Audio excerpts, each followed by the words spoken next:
पवारांना आहे, गडकरी साहेबांना पण आहे आणि देवेंद्र फडणवीसांना पण आहे. त्यांच्या दोघांचंही आजोळ आहे. या आजोळामध्ये जर तुम्ही ही लॅबॉरेटरी करत असाल तर हे कसं चालेल?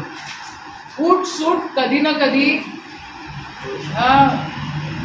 प्रयोगशाळा ही हा जो माणूस आहे कोणत्या पोझिशनमध्ये आहे, आजी माझी तर सगळेच जण असतात, एवढा कोणता गोंधळ की प्रत्येक जिल्ह्यामध्ये जाऊन हा गोंधळ करतात. आणि कोण आहे किरीट सोमय्या?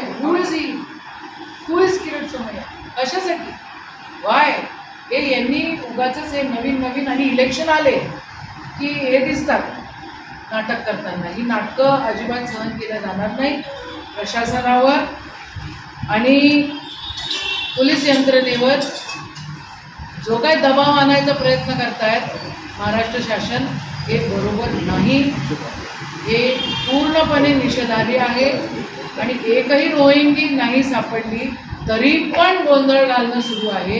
हे अमरावती जिल्ह्याच्या वातावरणासाठी, अमरावती शहराच्या, महाराष्ट्राच्या वातावरणासाठी, देशाच्या वातावरणासाठी काय चांगलं नाही. सत्ता त्यांचीच आहे ना, मागच्या 10 वर्षापासून तेच आहेत ना सत्तेत. 11-12 वर्ष झाले आता. आणि मग हे कशासाठी या सगळ्या गोष्टी होत आहेत?